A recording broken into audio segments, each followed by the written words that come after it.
Hello everyone, welcome back on cam TV. बच्चों, हमने chemical kinetics के अंदर प्रीवियस लेक्चर में एक्टिवेशन एनर्जी के बारे में इंफॉर्मेशन ले ली। एक्टिवेशन एनर्जी जो थी उसके अंदर हमने एक चीज पढ़ी खास कि किसी भी रिएक्टेंट को प्रोडक्ट की ओर जाने के लिए कोई एक थ्रेशोल्ड बैरियर को क्रॉस करना पड़ता है और वो क्रॉस करने के बाद ही वो प्रोडक्ट साइड में कन्वर्ट हो सकता है। Clear?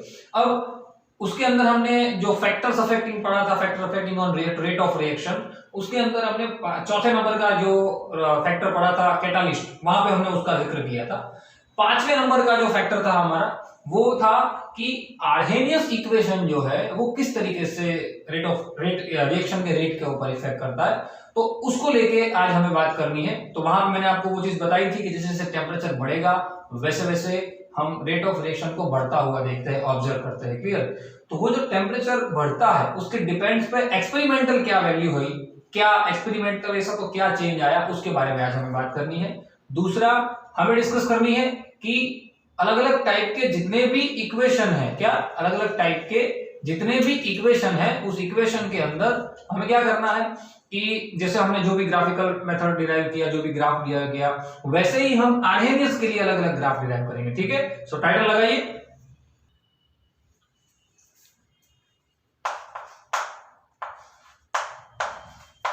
Arrhenius equation.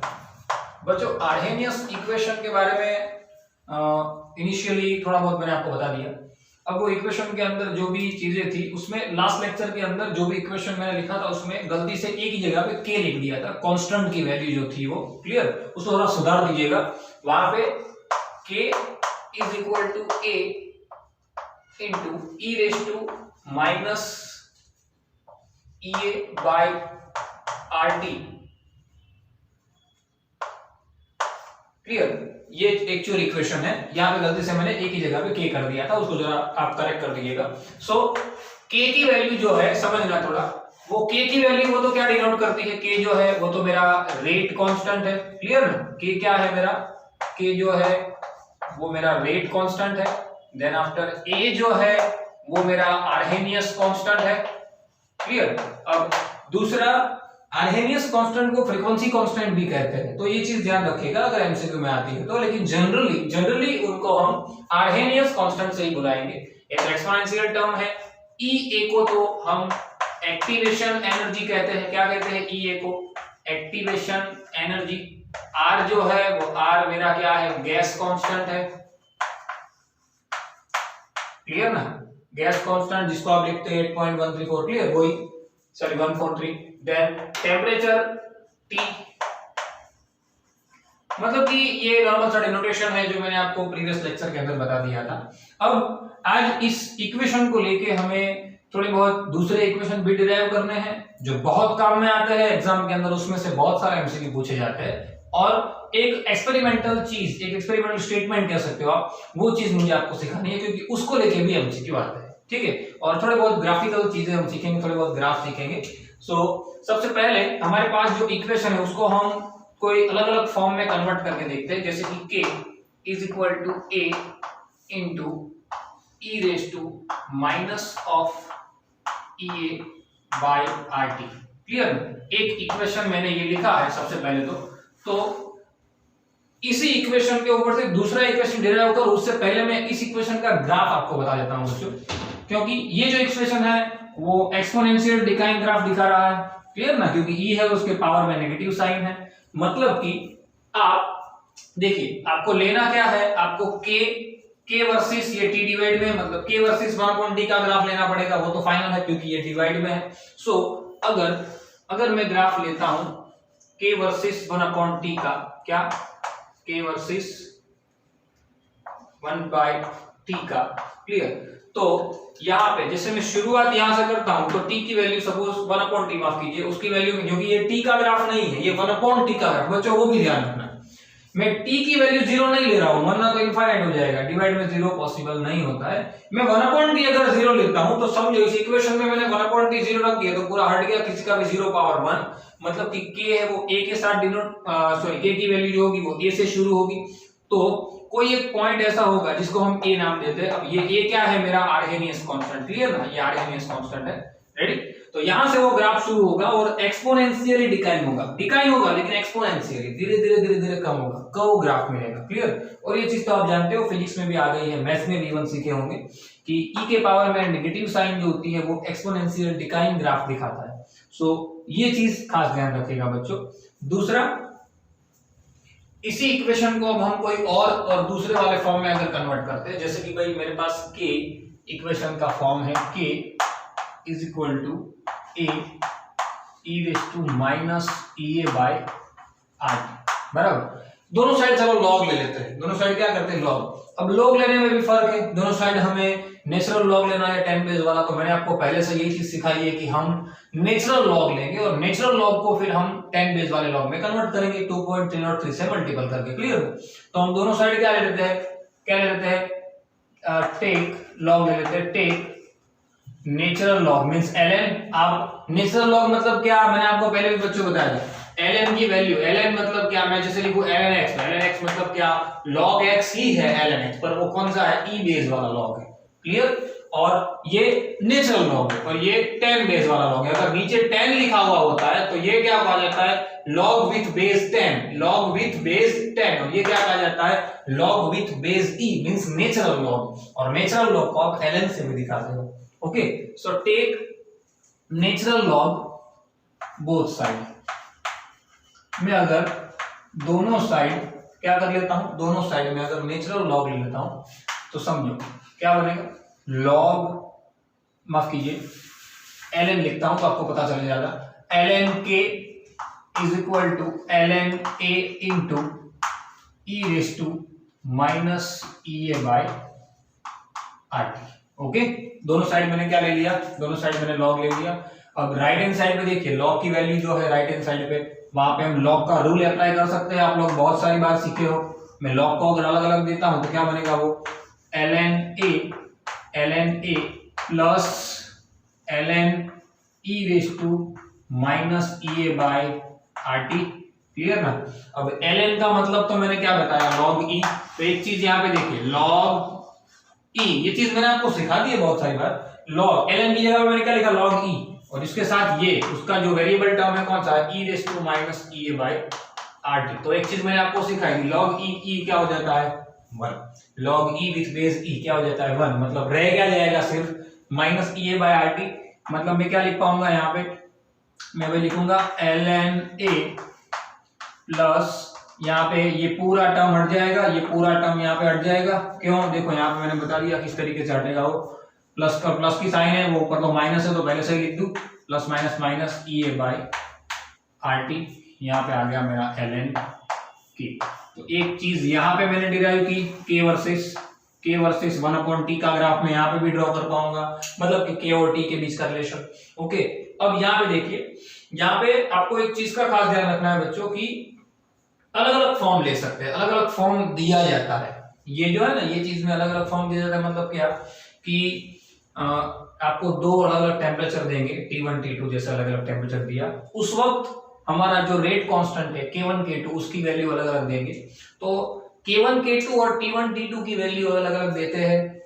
Activation energy को ढूंढने को कहते हैं, तो भी ये चीज आपको बहुत काम में आएगी। एक्टिवेशन एनर्जी बता दिया और वो चार में से T1 T2 K1 K2 में से 3 की वैल्यू दी, चौथा ढूंढना होगा तो भी काम में आएगा। पर कैसे, यहाँ पे तो एक ही है, तो हम उसको कौन से वाले फॉर्म में कन्वर्ट कर देते हैं, K1 K2 और T1 T2 वाले फॉर्म में। तो सपोज ये इक्वेशन है, ग्राफ बाद में ड्रॉ करते हैं, पहले हम उसको कन्वर्ट कर देते हैं। सपोज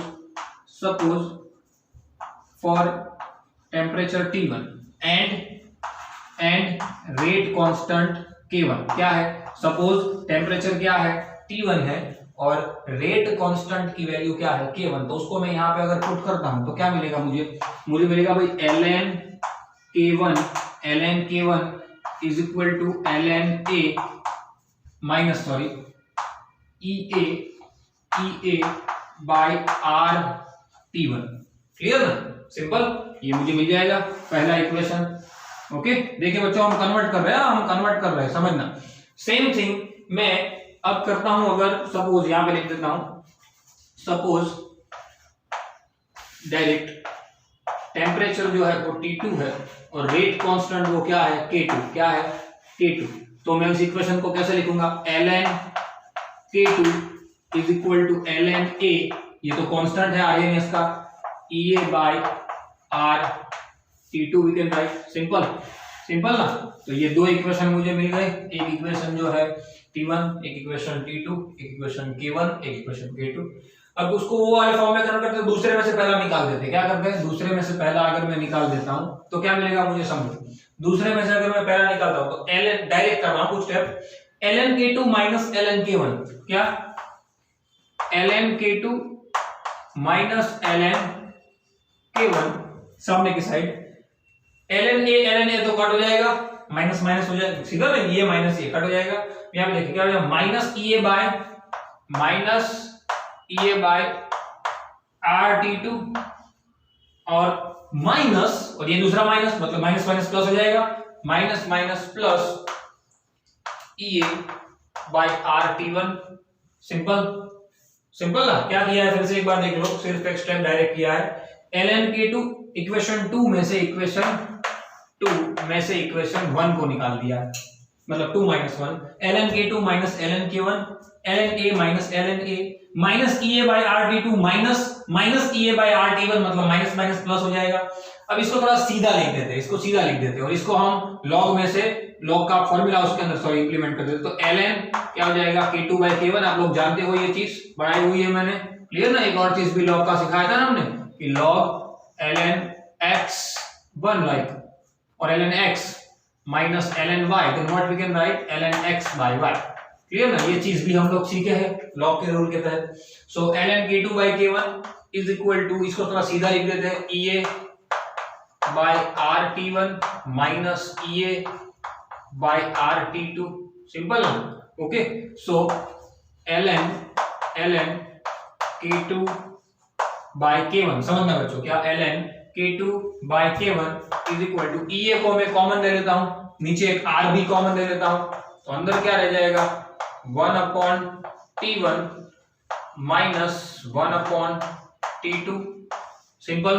क्या यहाँ पे देखिए ये सेम है, बाहर ले लिया, R सेम है, बाहर ले लिया, ये बाय R बाहर आ गया, क्या हो गया, 1 upon T1 minus 1 upon T2। अब ये इक्वेशन जो है, अगर ln, ये तो नेचुरल फॉर्म है, अब आपको लॉग के फॉर्म में यानी कि 10 बेस वाले के फॉर्म में जाना हो तो क्या करना पड़ेगा, ln में से 2.303 से मल्टीपल करना पड़ेगा, मतलब कि 2.303 log 10, क्लियर ना। ये जो ln है, ये ln है वो क्या है, वो e बेस वाला log है। वो कौन सा log है, वो log है पर कौन सा है, e बेस वाला है, यहाँ पे log 10 बेस वाला। तो यहाँ पे K2 by K1 सामने एज इट इज, कोई चेंज नहीं होगा, सामने देखिए। अब क्या करो, सिर्फ ये 2.03 को सामने डिवाइड में जाने दो, मतलब क्या मिलेगा मुझे, एक इक्वेशन पूरा इक्वेशन मुझे मिल जाएगा, क्या, log 10 बेस 10 साथ में sorry constant K2 by K1 is equal to EA by R into 2.303 नीचे चला गया, क्लियर ना, R इंटू 2.303 नीचे चला गया, इसको हमने कहाँ भेज दिया, सामने भेज दिया, और ब्रैकेट में जो था वो तो एज इट इज रहेगा, 1 upon T1 minus 1 upon T2, clear. तो देखिए हमने, जो मैंने आपको थोड़ी देर पहले बताया था कि अगर आपको कुछ ऐसी चीज पूछी जाती है जिसके अंदर अलग अलग टेम्परेचर दिए हैं, अलग अलग रेट कांस्टेंट दिए हैं, तब भी आप एक्टिवेशन एनर्जी को कैलकुलेट कर सकते हो, बराबर। बहुत काम का है बच्चों, समझना क्या, log 10 K2 by K1 1 upon T1 1 upon T2 और EA सब कुछ है हमारे पास, R की वैल्यू तो है ही 8.143। सो सारी चीजें हमारे पास है, उनमें से कोई एक चीज मिसिंग होती है या इनडायरेक्टली दी होती है, तो ये सारी बातें आप लोग कैलकुलेट कर सकते हो, बराबर। तो ये चीज भी मैंने इसलिए यहाँ पे डिराइव कर दी बच्चों। अब ये इक्वेशन का ग्राफ थोड़ा बाकी है, और इस इक्वेशन को भी मुझे कन्वर्ट करना बाकी है, क्योंकि इसको भी मैं लॉग में कन्वर्ट कर सकता हूँ, क्लियर ना। उसका भी ग्राफ करना पड़ेगा, तो वो सब फटाफट से पहले लिख लो, उसके बाद ये हो पाएगा, लिख लीजिए फटाफट।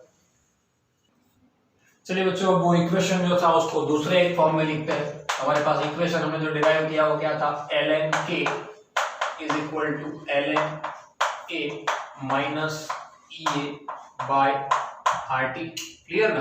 पहले का ग्राफ तो हमने ड्रॉ कर दिया, पहला इक्वेशन जो हमारा था आर्हेनियस इक्वेशन, वो कौन सा इक्वेशन था, आर्हेनियस इक्वेशन पहला जो हमने लिखा था सबसे पहले, k is equal to a into e raise to minus EA by R T. Clear, इसका तो रिप्रेजेंटेशन हो गया, ग्राफिकल रिप्रेजेंटेशन हमने अभी कर दिया। अब उसको इसके ऊपर से हमने एक ये फॉर्म डिराइव किया और एक हमने दूसरा एक मिक्स फॉर्म डिराइव कर दिया, जो अगर एग्जाम में आता है तो काम में आएगा, बराबर। सो अब इसको ln में से पहले तो लॉग में चले जाते हैं, क्योंकि ये तो नेचुरल लॉग है। सो 2.303 log base 10 k is equal to 2.303 log base 10 a minus EA by RT। Clear, समझना। एक ये भाई जो है उसका ग्राफ अभी बाकी है, ध्यान रखना बच्चों, इसका ग्राफ बाकी है। पहले हम उसको डिराइव करते थे, फिर दोनों का ग्राफ अलग से दिखा दूंगा। Okay, so 2.03 log 10 k is equal to 2.03 log 10 a minus EA by RT। अब इसको हटाना है, 2.03 को हटाना है, मतलब क्या करेंगे, डिवाइड कर देंगे। तो क्या मिल जाएगा भाई मुझे, log 10 k is equal to log 10 a log 10 k is equal to log 10 a minus EA by 2.303 RT। Clear, एक इक्वेशन ये डिराइव हो गया log के, और ये देखो ln के नेचुरल log और 1/t के बीच का रिलेशन, और 10 बेस वाला यानी कि log और 1/t के बीच का रिलेशन, यानी कि दो इक्वेशन हमने डिराइव कर दिए। किसके ऊपर से, इनके ऊपर से, बराबर। अब इसके ऊपर से जो ग्राफ हमें प्लॉट करना है वो ग्राफ की बात करते हैं, आर्डिनल इक्वेशन के ऊपर से। देखिए ये इसका ग्राफ तो हमने प्लॉट कर दिया, जो क्या मिला हमें, एक्सपोनेंशियली डिक्लाइनिंग ग्राफ मिला था। अब इसका अगर मैं ग्राफ प्लॉट करूं, ये दोनों तो आपको दिख रहा है, मैंने आपको सॉल्यूशन चैप्टर से ये चीज सिखाई है कि ये तो किसके साथ मैच कर रहा है, straight line equation y is equal to mx plus c। देखिए y is equal to, ये तो c है दिख रहा है, mx, ये mx देखो मैंने आपको बताया ना कि मुझे 1/t k और 1/t के बीच का ग्राफ लेना है, तो ये तो 1/t है, तो 1/t के अलावा यहाँ पे क्या है, देखिए EA by r यानी 1/t मेरा जो होगा वो क्या होगा, x होगा, ये c है, 1/t 1 मल्टीप्लाई बाय t, ये जो होगा, ये जो 1/t वो मेरा क्या हो जाएगा भाई, x हो जाएगा, और EA by r मेरा क्या हो जाएगा, m। मतलब कि ये इक्वेशन के लिए मैं बात कर रहा हूं, ये इक्वेशन के लिए मैं अगर लेना चाहूं कि भाई मेरी y एक्सिस पे कौन होने वाला है, मेरी y एक्सिस पे ln के, बराबर, मेरी x एक्सिस पे कौन होने वाला है, 1/t। मेरे ग्राफ का स्लोप मुझे क्या मिलने वाला है, स्लोप मतलब m मुझे क्या मिलने वाला है, माइनस EA by r, और मेरा जो कटआउट मुझे जो मिलेगा वो कितना मिलेगा, c मुझे कितना मिलेगा, ln a। बराबर, समझ में आई बात। ये किसके लिए, इसके लिए। सेम थिंग मैं अगर ये ग्राफ के लिए कहूं, तो मेरी जो y की वैल्यू, अब इसके साथ में कर रहा हूं, y की वैल्यू मुझे क्या मिलेगी, देखिए ये रहा y इज इक्वल टू, ये तो c है, m x तो मेरा 1/t, मतलब ये तो पूरा 1/t है, तो मेरा x क्या मिलेगा, ये मिलेगा मुझे पूरा EA by 2.303 r।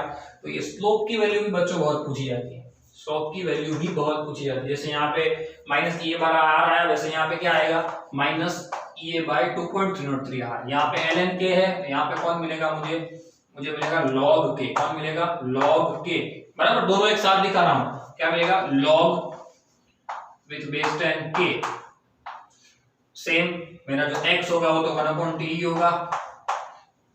स्लोप की वैल्यू मुझे यहाँ पे मिलेगी minus EA by 2.303 RT, means माफ कीजिए r, 1/t तो x में चला गया, और कटआउट मेरा मिलेगा मुझे log 10 a। बराबर, समझ में आई बात। ये चीज नॉर्मल है, ये तो मैंने आपको सॉल्यूशन चैप्टर में सिखा हुआ है, इसके ऊपर से ग्राफ कैसे प्लॉट करोगे। चलो यहाँ पे मैं दो ग्राफ को प्लॉट कर देता हूँ। फर्स्ट ग्राफ, ये इक्वेशन के लिए अगर मैं ग्राफ प्लॉट करना चाहूँ, तो पहला यहाँ पे देखिए, फर्स्ट इक्वेशन के लिए मैं ग्राफ प्लॉट कर रहा हूँ।